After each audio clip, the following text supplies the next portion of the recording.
All right, all right. Come on into a thriving Thursday. We are getting close to the end of the week, but what we didn't do is leave Natashah behind, baby. She came on with us Good today. morning. Good morning.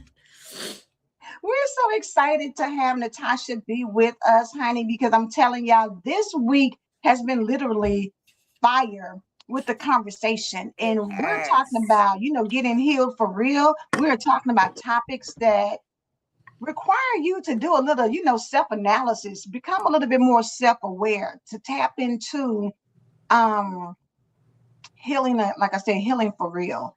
And I know that with all the goals that we talk about for the new year, because every new year somebody's got a goal. You always talk about resolutions, and we don't do resolutions around here. We do change. Not at all. Yeah, we don't do resolutions. But people, have vision boards and all these different things. But the reality is, it's cute to put on a board. It's cute to It have a is. conversation like that. But at the same time, faith without works is dead. So that means that in Mm, order to heal, you got to put in some work. You got to, ma'am. face some things that you may not want to face, or some things that you've buried your head in the sand for years. The little girl in you, the little boy in you that's still inside screaming, but what about me? What What about about me? me? See me, hear me. Mhm. The very same thing that you've experienced, whether it's rejection or abandonment, we've done the same thing to the little person inside of us. We've rejected them and abandoned them because we've left them in that space and then go back and get them because we wanted to, move forward in life. And so, super excited to have Natashah here. Thank you all for coming on and being with us again. Miss Phyllis, we see you here. Thank you so much. Good morning, Miss Patricia. Good morning, Farika. Thank you all so much. Kelly said, good morning. I am excited for today. Kelly, we are as well because I Yes, said, Natasha gonna get to these attachment styles today, baby. We know we're she not is. gonna even do Today, anything else. Natasha, you go ahead. you see who over here like this? Look, matter of fact, let me mute. Go ahead, Natasha. Come on. Oh my goodness stuff. Good morning. Good morning, everybody. Thank you, ladies, once again. Happy Thursday. Happy thriving Thursday. So we're gonna kick it off for those of you who may be around pen and paper and can take notes. I'm gonna break down the 3 insecure attachment styles.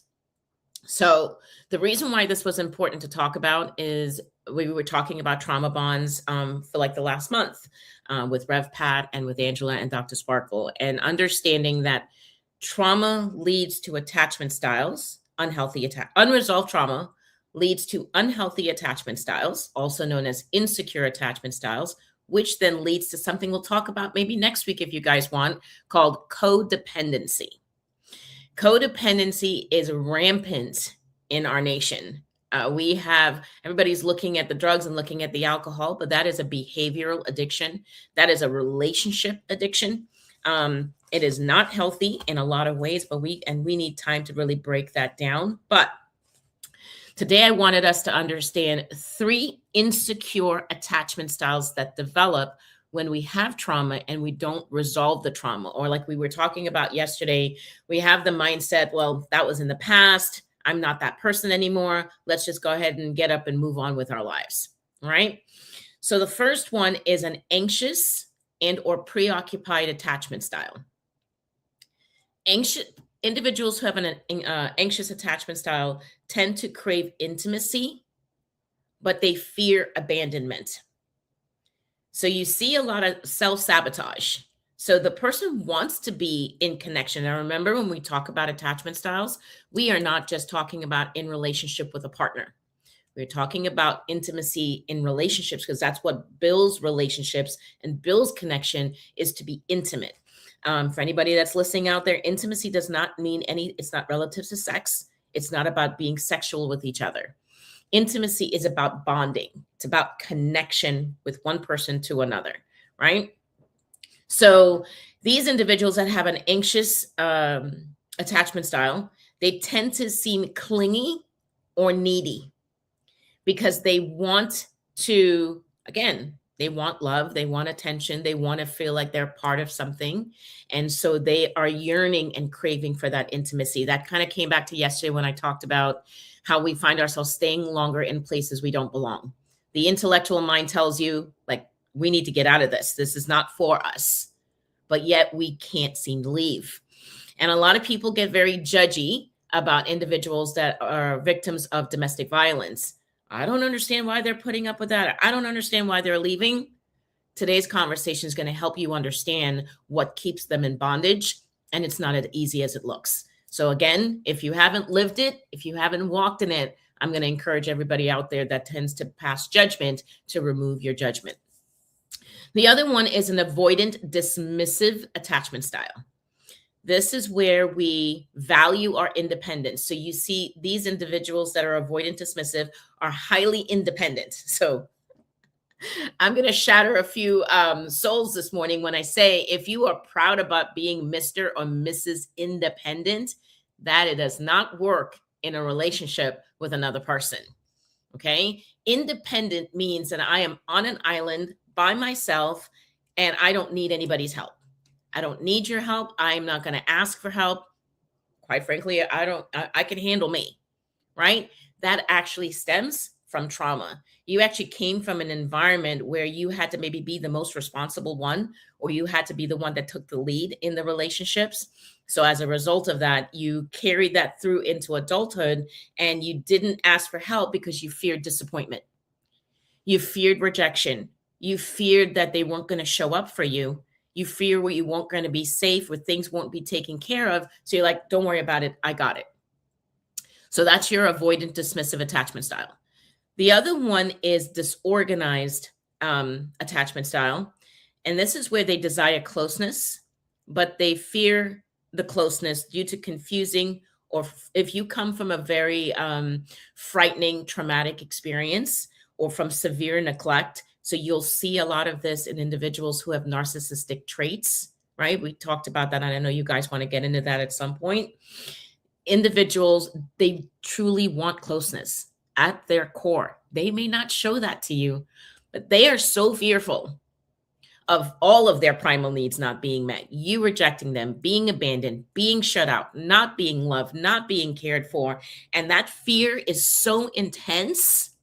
And that's where you see a lot of masking. That's where you see a lot of pretending. That is where you see a lot of control. Why the individual tries to attempt to control you. This is going to sound really odd. It's really not personal to you. They are fighting a demon within themselves. They're fighting their own fears from their own traumas in their own life still as an adult. And you're in that relationship with them. And I hate to break it to you, you now become target practice. But it's really not personal to you. I have learned that we get diagnosed with things and we start to put people in little containers and categories. And I'm not a fan of that. I do believe that, you know, diagnoses are legit, but God didn't create us to have to be diagnosed and our identities attached to that diagnosis, right? Your diagnosis is something that helps you have an understanding of why something is happening to you mentally, emotionally, spiritually, physically, but it's not your identity. And yet people will say, well, I'm bipolar. No, you have the condition, right? And if that condition isn't treated, it can be problematic to you, your life, and your relationships. But don't define yourself because you have a mental health issue or because you're diagnosed with something. So I don't want to go too far into it, but those are just 3 insecure attachment styles. So I want everybody to think about that. If you can relate or identify with being in a trauma bond at some point in your life, you have to think of yourself and the person you're coming into relationship with. What is your attachment style and what are theirs? And then as a result of that, think of the kind of relationship you've built together and think about how those attachment styles, if we now had children and brought children, the new generation, into the mix, what did we teach them on both a verbal and nonverbal level? Angela? I know that That's good. That's good. Listen, I'm telling you that all of these, everything that you said this morning, I'm sure somebody can either see themselves or know that you're in an intimate relationship with someone who's displaying these same traits. Mm-hmm. And now it helps because we go through life a lot of times thinking that it's just us and thinking about, the things that have happened to us and looking at it from a lens of what we've experienced to the Mhm. degree that we can't see other people and realize and recognize that they're operating out of the same lens from Mm-hmm. Correct. their perspective.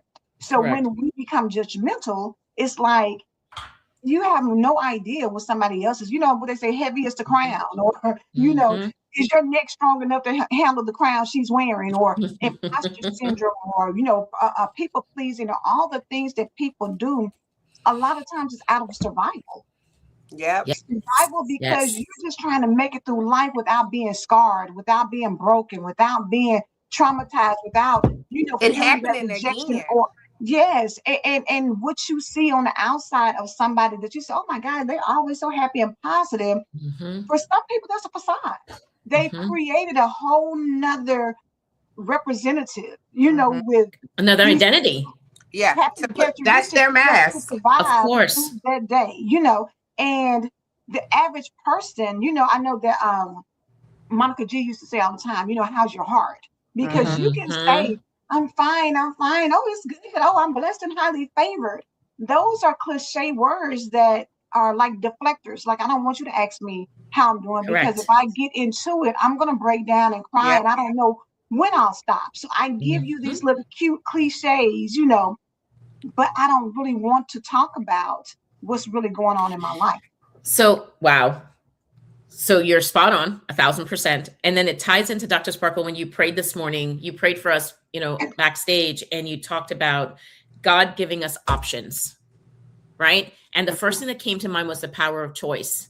And Angela, what you're talking about is we get to now choose. So I can either Yes. choose to keep my mask on Mm-hmm. and Mm-hmm. and operate off of this new identity that I'm creating for myself. Mind you, it's not created by God. It's created based on the experiences that I've been through. So I can either choose to stay in that place, right? Where I'm still unhealed, I'm still emotionally and mentally not well, right? Behind the scenes, I continue to suffer, or I can choose because God gave me the option to put the mask down, to stop judging myself, to forgive myself, to receive his Mm-hmm. grace, to receive his mercy, and see my identity and know my identity through his lenses, through who he says I am, not who my experiences says I am. Yep. Right. And Yep. I don't know if you guys remembered, or I think Angela talked about it, the beauty queen. She was, I don't know, Miss Universe, Miss Yes. World, or Mm-hmm. whatever. Mm-hmm. Mm-hmm. Right. Beautiful girl, gorgeous. Yes. She won Miss America, whatever it Mm-hmm. was. But And that then inside. her heart, right? Mm-hmm. Everybody looked at her. I mean, it's the same thing with me. I went to a speaking event recently, and my first words out of my mouth to these individuals was that I'm a recovering addict. I had the entire room shook. Why? Because of the way that I was dressed. I walked into the room. They immediately passed a judgment. Your wisdom, like Correct. Right. They're like, They're looking "Yep, like, no way, no no way. way no could she way." have been. Yeah, no way. Yeah. And so when I started telling them that my history, people came up to me and rather than listening to the statistics about addiction and all that kind of stuff, they were more focused on, I can't believe you went through that.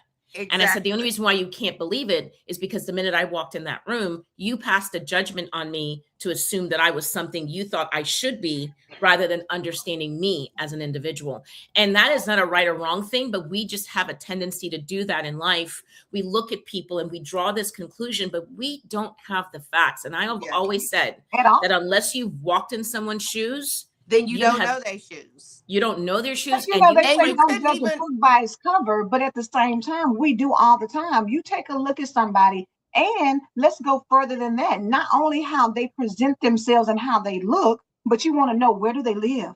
What are they Mhm. driving? All of yeah, those and things like build literally you're watching them walk out to their car. And I'm right. saying this because I'm not saying this, but I've been guilty. I've been Mhm. guilty to Mhm. watch to see what kind of car they get in. Oh, well, they just got in a Nissan, so they might not Right. have it And all so it together. How lowers does your that determine that they don't have it together? Really, they exactly. do because Exactly. they are credit is like they spend their money wisely. Wisely. Exactly. The Or let's Nissan take works it the a step same way a further. Mercedes does. Thank you. But let's take it a step further. It's people who are homeless that Oh are my God, brilliant, I'm that were Mhm. running Fortune 500 companies, but for Mhm. whatever reason, something broke to where they felt like Correct. not they didn't have the money to sustain whatever was going on, but they just Yep. they break to where they felt like, I don't want to be responsible for anything. Or I just want to go anybody. out here. And the same happens with people that struggle with addiction. What you just said is this: they are good people. They are highly intelligent people. They're very Mhm. creative people. Many of them come out of their addictions very successful in life. I know quite a few right now that run multi-million-dollar businesses, right? That's not what You it's don't, about. and It's you about don't know their story. You don't exactly. like. I love that song because you really don't know people's story. You don't know, like, and especially people with high energy. High energy people. Oh, they're just pretending. They're just Mhm, faking. Like, mhm. how do you know if? For me, it's my new hat. This is after healing. Like, Right. like, but you don't know what that person did to get to this joy place, Mhm. and they stay there because they know if they come down, then they could fall back into their mental health. Yes, That ma'am. they really, it's still in them, but they have learned how to deal with it and You let learn how it to not climb out control of its life. I use the analogy of you learn how to climb out of the hole, right? That's a You good have one. resources in life that teaches you how to climb out of the hole, but so now you're more aware that if I get too close to that hole again without utilizing my resources, I run the risk of falling back into the hole. And you do, because it's just like anything else, and how people understand when someone's a diabetic. Mhm. They're a diabetic and they stay away from the sugar. Why do they stay away from the sugar? So that it won't put them in a attack. Like, they don't Mhm. want to have an attack. They don't want to be sick. They don't want they don't want these things. Yep. So it's same with mental health. I stay away from that category because I know it's not good for my health, my mental health. So I take the medication that I need. So that means I have spoken with somebody and they have told me how to cope, what to take. So I want to tie that into those who have a tendency to judge addicts, drug addicts and Mm, alcoholics, Mhm. right? Mhm. uh-huh. Drugs That's and good. alcohol is a coping mechanism. Underneath the using of drugs and alcohol is a significant mental health issue, Mm, right? And not necessarily an acute diagnosis of schizophrenia and bipolar. Not every addict that's out there, including myself, like, I'm not bipolar and I'm not schizophrenic, right? But I Mhm. do battle with depression, and have battled with anxiety. That is Mhm. on the mental health spectrum, right? People have a tendency to say this, and I'm God, thank you for the opportunity to be able to say this out loud. People say, when they talk about addiction, they categorize it as drugs and alcohol. And I'm out here to help people understand addiction is the umbrella, and underneath the umbrella is a coexisting illness of mental health and substance use. That mm, means people who have primary mental health issues, the bipolar, the schizophrenia, the generalized anxiety disorder, et cetera, major depressive disorder, that is a primary mental health issue. But underneath that, there is a mild use of substances, whether it's illicit or not, mhm, or they stop taking their prescription medications, because many of us like to play doctors mhm. and decide, well, I'm not going to Or take that God. medication, or Mhm. God, right? Or take it when they want to, or some take it in conjunction with, well, I'm just going to go ahead and have that drink, or I'm just going to smoke that blunt while I'm taking this antipsychotic or this antidepressant medication. That is a use, misuse, and or abuse of a mind and mood altering substance. Mm, Although prescribed by doctors and it's not illicit, you're still misusing and or abusing a mind and mood altering substance. Now, on the flip side of that, individuals who battle with illicit drugs and have chronic use of mind and mood altering substances, when they go to treatment and they remove themselves, they start abstaining from drugs and alcohol, the problem isn't solved. They haven't arrived. Now mm. they have the mental health piece that they need to Right. address, that they've been Yes. running from, that they've been Yes. masking from, because they didn't have either healthy coping skills, or they didn't know how to use those coping skills. Or, like Angela said, for people who are unhoused, you don't know what they've been through. Yes. 99.9, 100% has unresolved trauma, unresolved grief and loss, right? Yeah. There are things that have happened in their lives that they have had a difficult time coming out from under. And when you Uh-huh. don't have healthy coping skills, and when you don't know what you don't know, you're going to reach for whatever is within your reach, right? You're going to surround yourself with like-minded people and find yourself doing things you have no business doing, Yeah. right? Now let's That say is this, Natasha, because from a lot of people, you think, oh, girl, I'm not doing drugs. Oh, girl, I don't have a Thank problem with you. Come on. alcohol. However, what you do is you go out, you go sit at a bar, you get a little, you might be sipping on a drink or water or Mhm. something simple, but you go there because you're looking for sex, because Mhm. you have become Come on now. addicted to utilizing sex to help you. Because what's that movie that Cope Halle with. Berry had? Make me feel good. Yes. Mhm. You want to feel good. So for people who want to escape can be in the form of alcohol, it can be in the form of drugs, or it It, can be in the form of it's sex another addict. because Or you're food. using or Yes. food. When you run out and say, "Oh, girl, I can't deal with this. Let me go give me a pint of ice cream and just eat it all up." Yes. That's gluttony, but at the same time, you use it like Tina said. Yes, Substitute. you're substituting something because you're not dealing with the Correct. true root cause. That's just like when when you have a toothache, you're gonna go and get some oral gel, or you're gonna go get You're some gonna get something. Tylenol or something to match. Listen, I'm not going to go to the doctor. I'm not going to go to the doctor. They're this, they're that. They cost too much money. I'm not spending that money. Let me go get my own concoction. Or let me Mhm. go. Someone said early in the chat, she says, taking medication that prescribed just to get high or to numb Yes. or Okay. escape. Tina Mhm. talks about substituting. Let's talk about the person, and I speak from experience, where when I first had anxiety, I go use somebody else's medications. Here, just give me one of those. So Mhm. now I'm borrowing from somebody else's Right. prescription Right. Yes. because I Right. refuse to go to the doctor. Or let's talk about I'm not going to a therapist because what's that stranger gonna tell me? They're a stranger. They don't know me, but you're out here in this world, but I'm not gonna go talk to I'm not sitting on nobody's couch to pour out my own. I can sit on my own couch and pour out my own heart to myself. Okay, you can. And most of the time that works for that moment. So that moment you decide that I'm not gonna have sex, I'm not gonna be out on Facebook twerking every day. I decide that I'm gonna get myself together. Okay. So that month you're good. Then here comes the next month. So now you go back to the bad behavior again. Now you're twerking. Now you're at the club.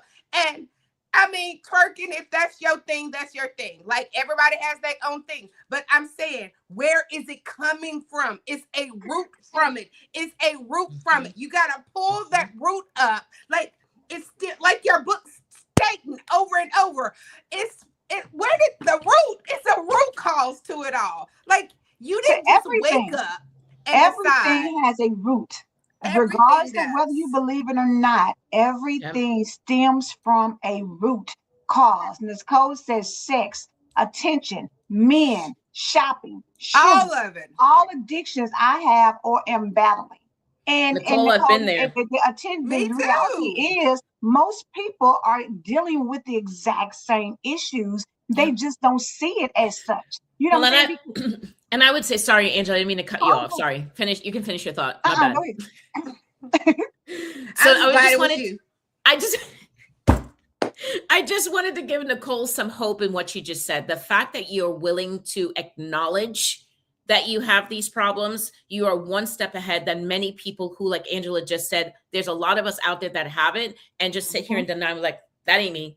I don't know what they're talking about. Mhm. I don't have that problem. I'm fine. But yet you sit in your house, you sit within yourself, you're miserable, you're not happy, you're not joyful, you don't have peace, you're constantly in chaos. And so again, as we said at the beginning of the broadcast, it's like you have to really do some self-analysis and become more self-aware. So Nicole, be proud of yourself that you recognize the problem and that now Yes. you have the choice to do something about it.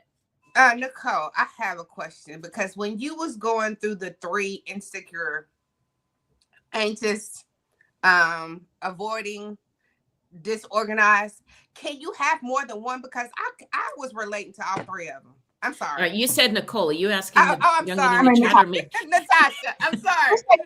I'm sorry. Natasha, like, is there possible that you can have all three? Because when you was going through them, I could see some habits that put me in those different categories. Is it a That's a great question. I mean, I wouldn't say at the same time with the same person, maybe okay? in different relationships, maybe. Okay. I can't say, I mean, I've always found with working with clients and even in my own life that one always stands out more than the other, Okay. right? Okay. So that's maybe I have to do a little bit of research on that. I think that you might be seeing a little bit of yourself in each, but if you look at it much more closely, You're which one fine. really is sort of the stronger one for you? The Which more one do you find dominant Okay. one. yourself Makes attaching sense. more in Yeah. your Makes sense. relationships? So, Natasha, I'm gonna go back to Nicole. She made the comment, I have overcome sex, men, and attention, but I'm working on sugar and shopping. mhm, When we look at um, what we feel like maybe our levels of addictions, you know what I'm saying? And some mhm, Mm-hmm. are maybe worse than others in our mind, you know what I'm saying? But at the end of the day, excess is excess. And so excessive, Mm-hmm. and you may feel like, oh, shopping, girl, child, I just went out and shopped, but it's no big deal because I'm not hurting anybody with that. However, financially, it puts you on a less than solid foundation because now mhm. you're doing stuff or you're getting things just for the high of, okay, I can go ahead and buy it.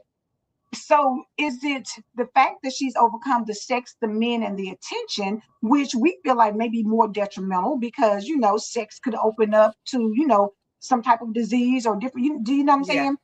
So, Men heartbreak. So is the root actually being dealt with, or is it different roots for different addictions? Angela, do you have a bachelor's or a master's in psychology? Because Girl, you're asking all the right questions. So, Yeah. Nicole, I definitely want you to come back to the morning show and not let me be the one that scares you away. But what you're talking about is what we call a process addiction. You may have abstained from men and attention, but now it's processed itself into working, sugar, and shopping, right? So the answer to Angela's question is no, we have not gotten to the root of the issue. We've removed something with, think of it as a tree and you broke off a branch. So men represented a branch, sex represented a branch, right? We Mm-hmm. broke the branch off and say, okay, I'm done with that. But we haven't really dealt with the root issue because, and how do I know that? Because now we're on a different branch. And I actually have a tree.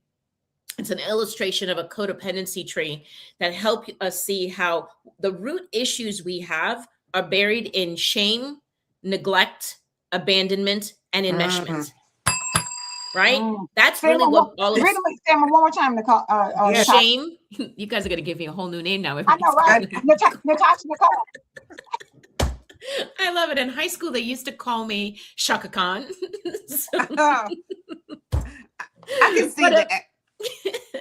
so it's rooted in shame, neglect, abandonment, and enmeshment. Now, with neglect and abandonment, it's both physical and emotional. So it's physical abandonment, physical neglect, emotional neglect. That's the root issue for all of us. Something happened in life that introduced shame, right? Something happened in life where we were either physically or emotionally neglected, we were Mhm. physically or emotionally abandoned, and or we were in an environment. So enmeshment is where we are entangled in each other's lives and we have no boundaries in our relationship with each other. Many Mm. cultures and generations have a lot of enmeshment. So while many cultures and generations would be like, well, we didn't do drugs and alcohol, you guys were severely codependent. And you have now passed that on to the next generation. That's why I live to help people understand what codependency is and how damaging and destructive it is in relationships. So if we're not treating those root issues, then we're going to be breaking off branches. We're going to be pruning the tree, so to speak, but there's always going to be another branch there that we break off on and find ourselves using as a way to escape, to numb, avoid the real rooted issue. So great It's just like, question. in the Bible when they talk about demons and Yep. you talk about something that spirits jump from one person to the other. You know how they say you Mm-hmm. got to make sure Mhm. you're good because you can be in an environment and somebody's dealing with a demon and it'll jump out of them and jump into you. But that just means, that you've got to work on becoming strong in areas where you can't allow yourself to be maybe if you're, if you're a recovering drug addict, you don't need to be in a party where everybody's doing coke and whatever else, because that's a temptation and a trigger. But I want to go to Absolutely. these comments are fire. Hold They on. are. Kelly said, I had a man addiction, but I just wanted to use them. My mom had taught me that was what you did. Take what you could get and move on. That's one. Farika said, And how many people was brought when up it like comes that? to the styles, what are the overcoming steps? Are they different for each attachment style? Tina said, I've overcome boosting, and anyone who knows that's a challenge in itself. I must shop online at times because certain stores are triggers, but whatever it takes to overcome is whatever it takes. And then Kelly said, I now have seasonal addictions. It could be a type of candy, it could be a hobby, exercise, etc. I have no idea of how to break these. It could be a season of a year, 6 months, or 3 months. Natasha, your work is cut out for you on those, but get them. Okay. Because it's all sounding like a root thing. She's going to go back to the root. Yeah, it's going to come right back to the question Angela asked, and what you just said, Dr. Sparkle, is at the end when we say, first of all, let me give so much credit that for everybody that here today is acknowledging you recognize the problem. You are aware. And that is the first step to change. Correct. Right? There's a first step to change. So what you're experiencing, I want to touch on the man addiction. You're really not addicted to men. You are addicted to wanting love. Right? Mom was hurt, and mom believed I got to take what I can get because she was hurt, and her hurt was bleeding into your life. So you are now carrying generational trauma. You're not even carrying your hurt. You're not even really hurt, but you're hurt because your mama's hurt. You ain't made it to yours yet. Exactly. The epiphany of that, sit with that for a minute, Natasha, the epiphany of that, where we think, like you said, like she said, I had an addiction to men, and understanding it's not really men. You were just addicted to love. Or for some people, you're addicted to attention. So you wonder why you go around here and you always have to be seen. You always have to be heard. You always want to be front and center stage. You always want to be the showstopper. But that stems from you didn't get attention when you were younger. So you were neglected. So that root issue we talked about, they were neglected. They were emotionally neglected. So that's the root one issue. That told, girl, get somewhere sit down because we don't want to hear that. Girl, be still, because girl, be quiet. I'm tired. I don't feel like hearing that now. And what happened was men started giving that to her because they said, ooh, I like your butt. I like, men started saying that. And that they start sexualizing you. That attached to that. And he was like, ooh, yes. Okay, so now, because it's like a high. Now I'm getting that high.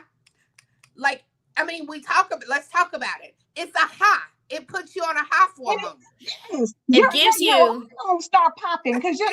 So, what is it, Natasha? The dopamine. Yeah, the dopamine levels, right? You get dopamine spike. So this is what drives addiction, right? Is the low dopamine in the brain. So we are doing things, everything that you guys are talking about and the audience is bringing up, you're getting a dopamine hit every time you do it. When somebody compliments you and say, oh, girl, you're fine, or you this, you that, you look great, you get a dopamine hit. For codependence, when we're out there helping people and I can go help fix your problem or solve your problem, that gives me a dopamine hit. Well, that dopamine hit ignites the pleasure center of the brain. I then feel good, just like a drug. So what do you think I'm going to do tomorrow? I'm going to go get it again. Let me get high again. Let me get high. Exactly. And that can be and when anything. You're not giving it to me, Angela, and when you don't give it to me, I'm going to move to another. I'm going to go find somewhere else. My drug dealer. Exactly. Or you think about people who like to cook and somebody says, oh my God, those brownie bars you brought were so good. Guess what you want to do? Now I want to go in the kitchen, cook up everything. And cook everything. Yes. You think the brownie bars were good? Angela, what about when they tell you, like, oh, your food was a little salty? You take that personal. So now you like, oh my gosh, my food is not great anymore because that one person had something to say about your food. Now you like, maybe I should just stop cooking. Maybe it's not what. Because you feel rejected. Coming back now. to the Correct. That emotional was I abandonment. was getting ready to say. And you internalize and you personalize because the reality is that's just like somebody said, does my butt look fat in these big in these jeans? Well, you know that your butt looks big in the jeans. However, you Yes. may turn around and put on a pair of black slacks and your butt looks thin. Don't. So it's the perception of stuff. So even if somebody said that food is salty, maybe it was for them because maybe they got a condition where they can't take that Take much it. salt. They got high blood pressure. So they're sensitive to salt, you know what I'm saying? Whereas somebody else may have been like, girl, this was the best food I've ever had in my life. But you can't internalize every Oh single my feeling gosh, that is that is going so on. good. And then So too, it's also person sensitive because Yes. somebody said that your stuff is salty and you don't really care nothing about them. You could care less what they tell you. But for yeah, somebody that you hold in esteem or that you love or that your spouse or your children say, man, mama, you didn't do nothing with this meal right here. I hate it. Now you're feeling in your feelings because now you're like the people that you love, you want them to always see you in a Validate. and validate you and there's give the word. you Ding, ding, ding, Validate. ding, ding, ding, there ding, you ding. go. Validate. There you go. Validate. Okay. So there's a really great book out there, called The Four Agreements by Yes, Don yes, Miguel Ruiz. yes. And so what Angela's talking about, he says on page 13, I had to find it. He said 95%, get this, 95% of what you believe to be true Is is it a lie 95%? because it's based on somebody else's belief, somebody else's experience, Yeah. and not your own. So that is why we find ourselves taking things personally. And his very first agreement is don't take things personally. Why do I take it personally? Because you just said it. I want to be validated. I want to be seen. I want to be acknowledged, right? My limiting beliefs, you guys have heard me do a show on limiting beliefs before. Limiting beliefs come from experiences I had had. If I didn't have that negative experience, I would not have had that limiting belief. And then that wouldn't have changed the trajectory of my life. Yeah. Right now, I don't And regret that anything was that's happened in my life, but situation with her mom. She had a something that happened that caused her to believe that men ain't men, shit, so Yep. use it for what you can From get. her experience, from her mama's experience. Experiences, exactly. So that she had a limiting belief that the only thing a man can do for me is pay these bills or do this, that, and the other, or give me money or whatever. That was a limiting belief because there's men out there correct, who can love you and cherish you and honor correct. you and Yep. respect you. They exist. But in her Mhm. experience, they didn't. So she felt like the best thing for me to do was pass this on to my daughter so that she doesn't have the experience that I had. Because she wants to protect her, Yes, which is a yes. primal need, but that is not how you protect your children. You don't have them living in fear and going out there and hurting other people. Right, right. You know what I mean? And potentially But putting oh them my in God, danger. I'm just making sure my kids don't have to deal with it. I'm just But covering. that's potentially putting them in danger because the Correct. reality is Correct. maybe the men in your life just gave you money and did for you. But what if you ran across somebody who was triggered by that and became abusive as a result? Because you're not going to use me. Yep. You never know because we're dealing with people who have alternate things. But let me get Natasha Nicole. for you for Nicole. On point, Natasha Nicole. I was molested, raped, abused throughout life by different men as if there was a target on my back. Now I thought I was healed from it all, but there was a time in life I was closest to God and my healthiest and still addicted to the gym and bettering myself. Then I was feeling sexy, fell into the manhole again. So tell us, ladies, how do we get free? How do we heal? Ooh, that's cool. Who wants to go first? I mean, I'd love to, I'm but if giving you're that all to the therapist. Here you go. okay. Let me get on mute. No, it's not even a therapist answer. You said that you were at your healthiest. I want to make sure I get this correctly. First of all, let me say I'm very sorry to hear what you've been through, because that is not easy to have to walk through that and come out the other side and be able to be brave enough and have courage enough to be able to announce that here in public, right? So that is a big deal, first and foremost. So just thank you for trusting us and allowing us to be here to be able to help you with that. So and sending hugs. We're embracing you as we speak. Yes. The embracing of you. because this is a safe place. And it is, she's using this as her safe place to speak on this. Very true. She said, I was closest to God and at my healthiest. Pause right there. You have to really analyze, how healthy were you? Did you know God? Did you truly believe in God? Here's why I'm asking the question.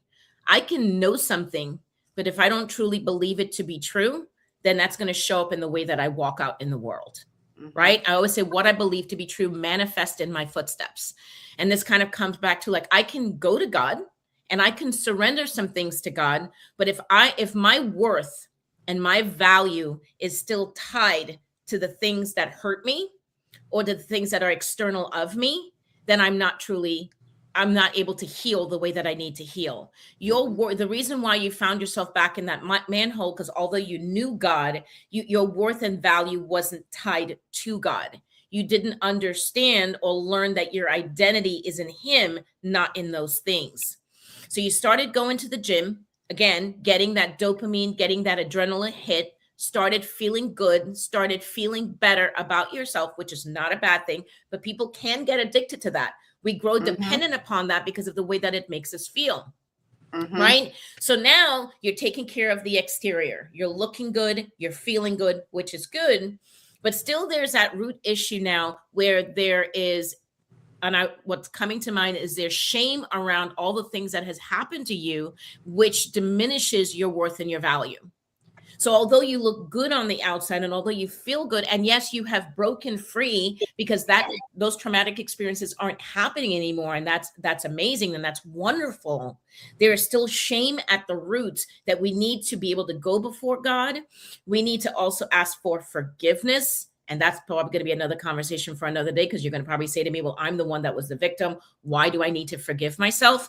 Because the little girl in you, Dr. Sparkle's got it, that little girl inside of you, she still believes that somehow it was her fault, or she was responsible, or there's something wrong with her, why she went through what she went through.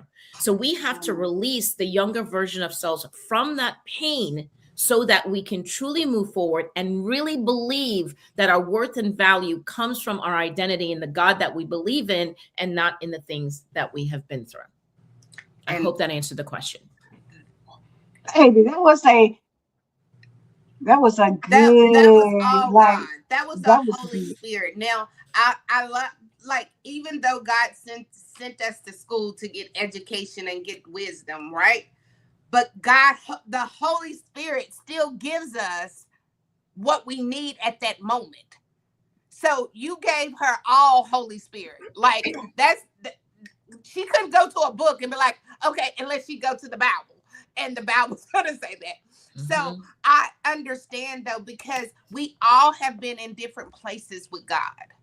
Correct. We have, I believe you, God.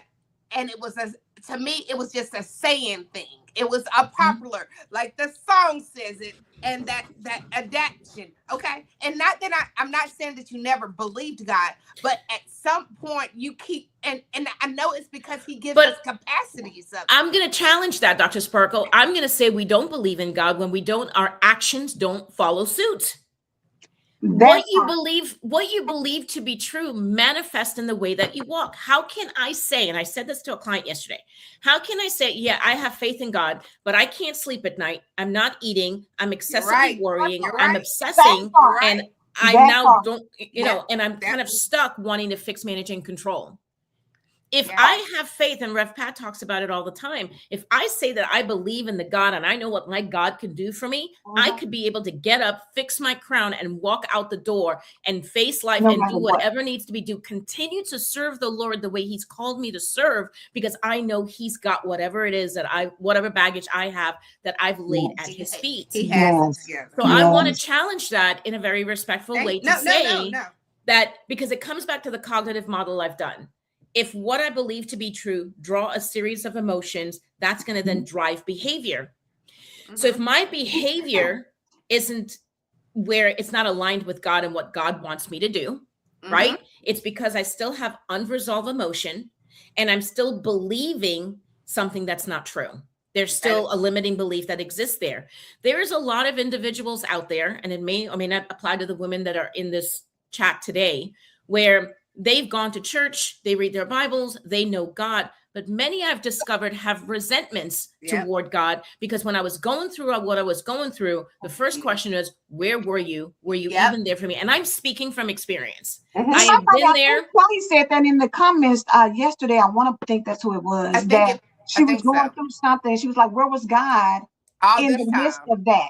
Or taking a step further, when somebody passes away, you're like, God, how did you let that happen? Like, I trusted you and believed that you would heal them. How did you let that happen? So here's the key. So here's the key word you just absolutely, because you just said, I trusted you. So now if I can't trust you with that, I can't trust you with my entire life. Yep. So, right? So it's not just a little bit. You can't decide. The Christian that says, oh, I love God, I believe God, and you say that on the outside, but your heart, secretly in the inside, you're at home one day thinking, oh, I need a job, and I went out here, and so I'm going to pray to God, but then, shoot, he let my mama die, or he let this happen, or that happen, so I don't really know that he's going to let this happen for me. And so you have a duality in your life of, I love God, but I don't know if I love God, but not I love God and I love God, but.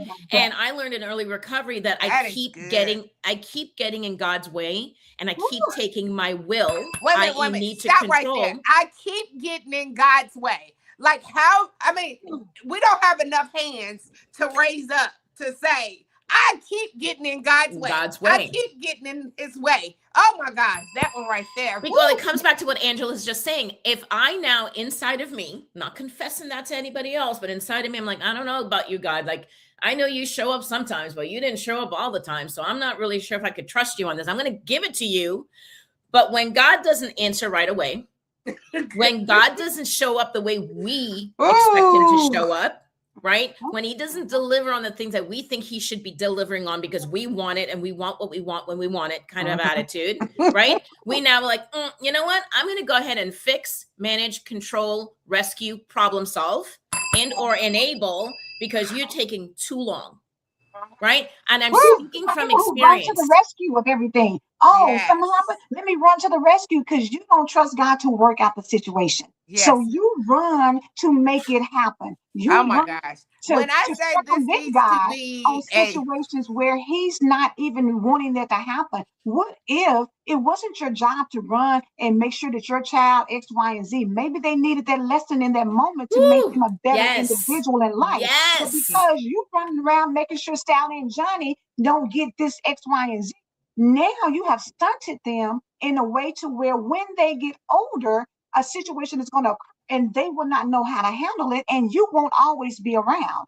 The thing about it is when we say, like Jesus said, not my will, because God, I don't want to check out of here. I don't want to deal with them beating me and doing all these things, but not my will, your will be done. But your will be done. But we got to be okay with the outcome. Because we say that, it sounds good. But when it comes down to when I say, God, not my will, but your will be done, and my mama dies, I some type of way, Lord. And I don't want you to come and tell me, well, everybody died, or it was for the best, or, it was, you know what I'm saying? But that was my mama. So you're going to try to tell me that was the best for me? But that's a process that we have to deal with. Like, you think about, like Cynthia was talking about, about her marriage. Well, why my marriage? Why my marriage? I believe that. Why would my marriage have to be the one to end? Or why would, this happen and that happen? There's so many things that happen to us in life that we have a trouble reconciling to a good father. Yeah, that God is good. Why did that happen? Why did this person die of this? Come on, Natashah. Let me say this. You guys are on fire. You guys don't need me. You're doing great on your own. So no, we need you. No, we need you. We need you. The reconciliation with God is the very first thing that I had to do in my early journey of sobriety. It is also the very first thing that I have clients do in the program, because if you can't reconcile with Him, you're not going to overcome the obstacles. Whatever it is that you're battling in life, you're not going to be able to overcome it. So you have to reconcile with Him first. As a result of reconciling with God, that is what makes me transparent with my story. I have no shame. I have no guilt. I'm not angry. I'm not hateful. I'm not resentful. It happened for purpose. Yep. All of the things that I have been through in my life, from physical abuse to sexual assault to verbal and psychological abuse, being abandoned, being rejected, having lost custody of my children, losing my house, losing money, you name it, it happened. While a lot of that had to do with poor choices on my part, while a lot of that had to do because of me being emotionally wounded and not knowing on how to come out from under that and realizing that God was there the entire time. Like, I knew it, but I didn't know it. Does that make sense? Coming back to the, I didn't trust him enough, right? To go through it. Yeah, when I first got into AA and I was getting sober, the very third step says, surrender your will to God. And I said, surrender? I ain't surrendering to something that I can't see and I can't hear and I don't even know where he's at because he wasn't. I'm going to be transparent with you. That's how I felt about that. Think about it, so many people feel the exact same way. You may want to act like on Sunday morning that you know, look, I'm prostrating. My God. Right. But behind closed doors, you're thinking the exact same thing. Like, correct. And so when start looking at other people, look what I know what she did, but you keep on blessing her while I'm sitting here still. So the resentments are building. The resentments are building to what other people, and it's to other people, and it's also to God. Yeah. So you have to reconcile with him first, because when you reconcile, that is when he's going to show you your worth, your value, who he created you to be, and no matter what that you have been through, God is going to be there to bring you out the other side, because your story, your testimony, like our friend here, Nicole, what you shared today encouraged somebody else to not be ashamed of what they've been through.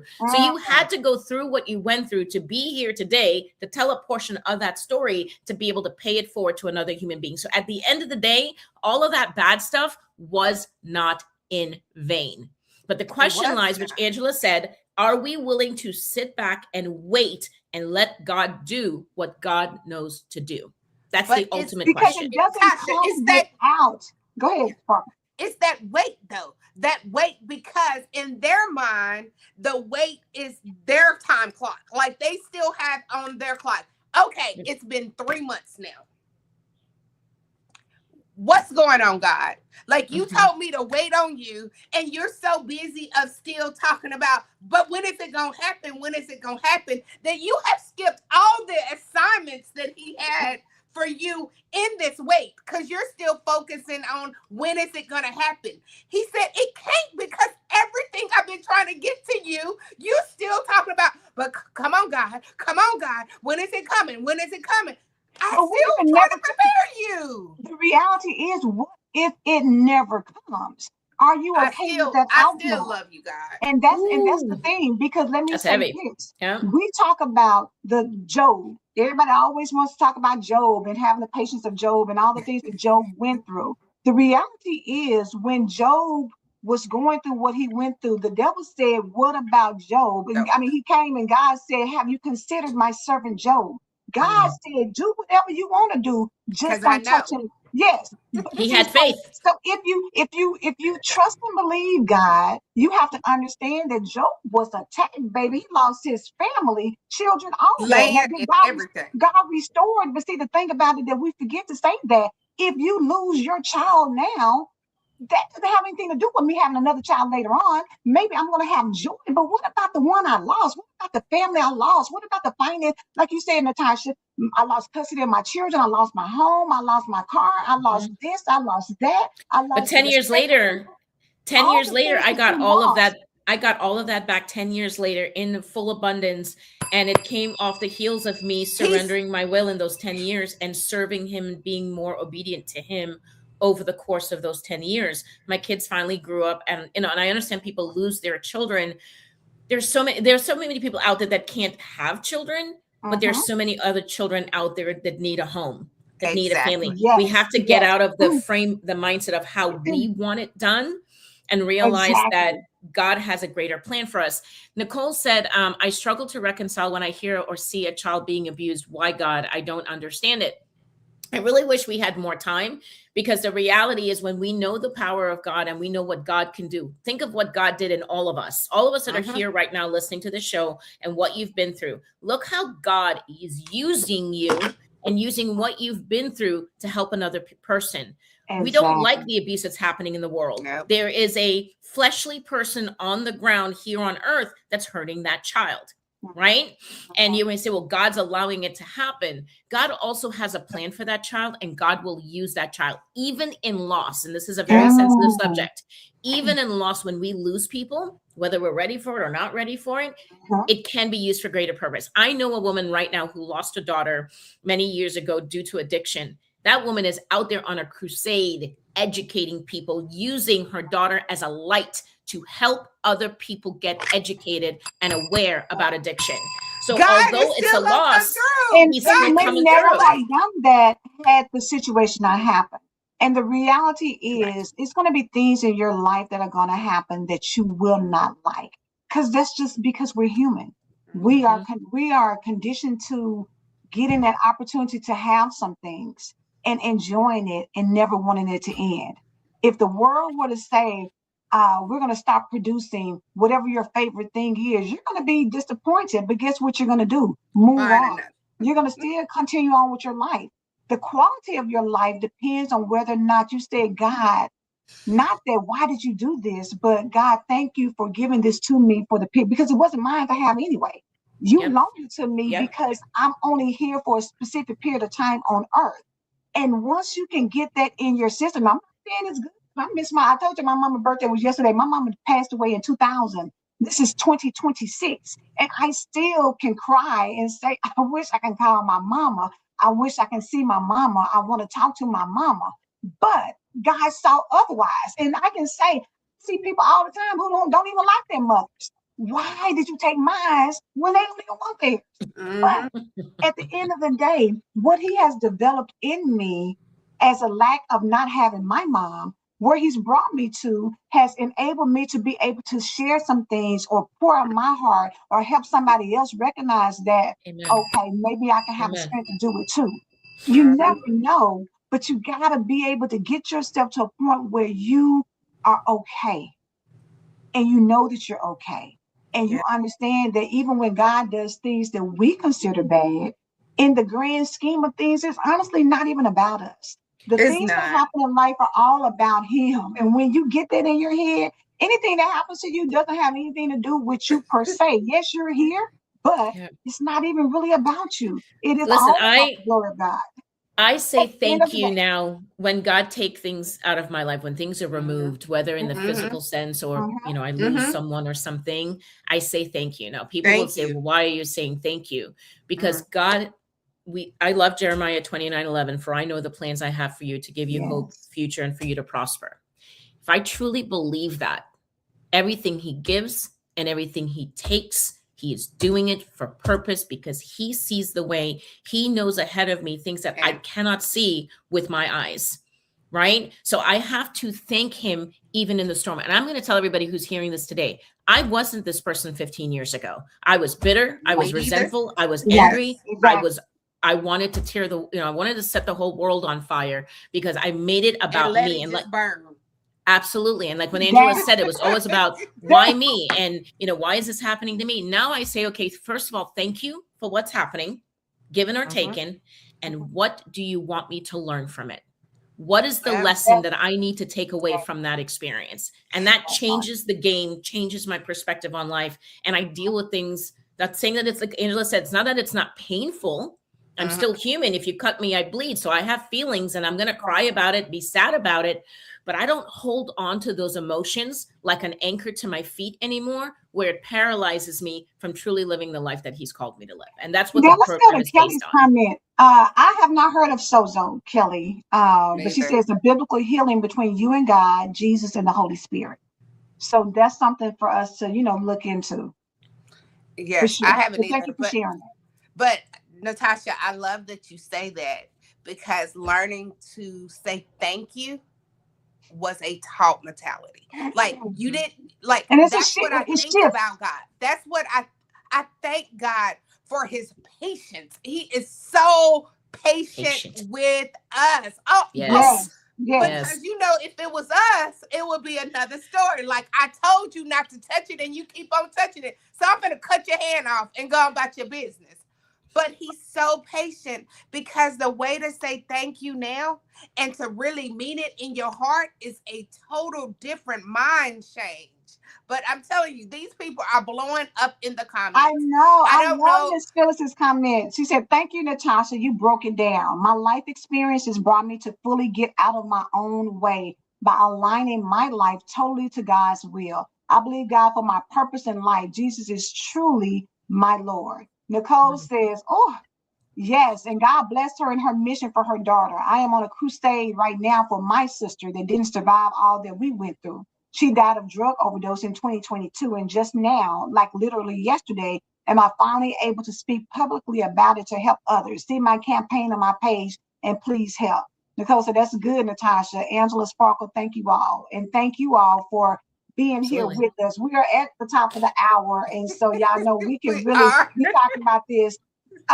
So the beauty of this is, as a result of you all and me and Sparkle pleading and begging and putting it out there in the universe, Natasha has agreed to come back. So she will be a regular on the show Tuesday, Wednesday, and Thursday of every week. And so, y'all, we are healing for real in 2026. And so the thing about it is, don't censor yourself and keep yourself away from healing, because the Don't. reality is you can't heal from what you don't reveal. And Mm, this is a judgment free place. We're not It judging is. you for whatever addiction you have, whether it's men, whether it's food, whether it's sex, whatever it is. We're Whatever it not is. doing that. And Tomorrow, let me say that Christina Addison will be here. She wrote a book, a first time author, The Girl Who Didn't Break. And a lot of the mm, concepts and things that we talked about today, Natasha, is rooted and grounded in the trauma bonding and the things like that, in her story. So wow. I'm telling Yeah. y'all, baby, I just Sickness want to and scream Power out, Morning Show. Angela, before we end. Okay. Remember, anything that hurts is for you. Mm, Just because it hurt does not mean it's not for you. A hurt, you know how you say hurt people that hurt that you realize, that ouch, that hurt is for you to sit Mhm. in it, get the revelation that you need, get the faith that you need, increase your love, increase it all, but don't stop running running every away. time it hurts. Yeah. Because a lot of things that's going to be said, it's going to hurt because you can relate to it. Mhm. But we have to stop running so that Mhm. we can get the healing that we need and take off those tennis shoes and take off that track. And can we teach our kids? Can we teach our kids at a young age, give them permission to feel whatever it is that they're feeling and teach them healthier Yes. ways on how to deal with that? Can we do that in the interim as well? Yes. Yes. And can we also do, if you're not okay today, if you're not okay in the moment, it does not mean you're not okay through the whole day. It's just a moment. Right that moment you felt it. And Right. it's still gonna be okay. But stop masking that it hurts. Like, tell God it hurts. That hurt. Yeah. Okay, it's so much to it. But we want you to keep on coming because God is sending Natasha to us for a reason. And Absolutely. and we As cannot I tell take you, this for granted. Natasha, for such a time as this, just like Esther, there's Yes, a ma'am. time where the world needs to be healed because some things that will be coming down the pipeline requires you to be healed in order to withstand it. Amen. So take Amen. this time to really pour in and take this time to share it with somebody that you love, that you know needs to be healed, because they may not receive it from you, but they can sit back and watch it at their leisure and get some healing themselves. So everybody won't tell you what they need, but if you know, or if you get an unction from the Holy Spirit to share this with somebody, don't don't Dude, don't hesitate on that. And just Share. imagine as we all heal together as a collective, how we get to pay that forward to people, and we just keep doing that over and over. It just makes the world a better place. at high action because they're Mm. watching. People are watching. We love you too. They might say they don't like you, but they are watching you. They're Oh, for Mhm. watching sure, how, for if you sure. love God so much, let me see how you really handle this. Right. They really are watching. Mm. Last thing, go ahead and get your book because Natasha, I went to order mine yesterday and I won't get it to Monday. So and I have Prime, but you know, Amazon has their thing. You know, we just had bad weather and things Yes. happen. Right. So go ahead and get your book because February 1st, we are kicking off our book club. I am getting everything together. We're trying to figure out a name, and you know, we gotta have it all so pretty and pretty. Let's push it to the 15th, Sparkle, because if you're not getting your book to Monday, the first is Sunday. So if you're not getting your book to, so yeah, let's push it to the 15th to really kick it off so people have time to order their books just in case they don't So have time and theirs won't be here till, you know. if you did start on the 15th, so I'm out of town that week of the 15th, the Tuesday. I'm gone from the Wednesday till the following Wednesday. Which is fine because on the 15th, we're just coming together, making sure everybody has their book. Like it's an introduction. And setting up the framework of what it's going to look like. Gotcha. It's just an introduction, and I can send that to you. That's just a straight introduction, which I think that would be good because the main, you know, we're going to wait until the next one where you're really going to come out and do the work. But can you give them the name of the book again, just in case we have some new people in? So it looks like this, Tree of Life, right? And it's called Getting to the Root of It. I know it's kind of tiny up at the top, but Getting to the Root of It. Put in my name, Natashah Khan. There's an H at the end of my first name, so it's Natashah. And again, it's Getting to the Root of It. And again, you know, you'll get it if you order it today. You'll get it by Monday and be ready to be part of the book club. This is exciting. So I'm excited about this club because when you have something to follow, like we have, and you're gonna be able to write in it and do whatever. Do not get this book to pass it along to somebody because you need to. No, don't get the Kindle. No, get the book. Like and get the book because you need to have it in your hand. Get both. You know, where you can read it while you're on the road, but also have it in your hand because I actually had a friend that did that. You got to do everything to this book. She said, again, Sparkle, for the first. Okay, February 15th will be the first day. I don't even know what day of the week that is. That's a Monday. Sunday. Hold on. It's a Sunday, I think, because the 14th is on a Saturday.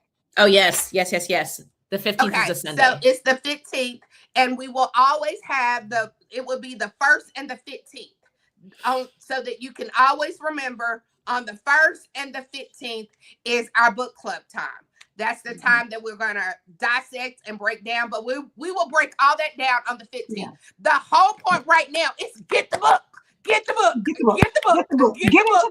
Get the book. That's the first step. The first step, don't worry about anything else. The first step is get the book so that we can get healed for real this time. Because we're getting to the root of it and we can get deeper because y'all, this right here honestly has been deep sessions all this week, but we can go even deeper and you have an opportunity to really have your voice because a lot of you have experiences and have things, but you won't say it on the chat, which is fine.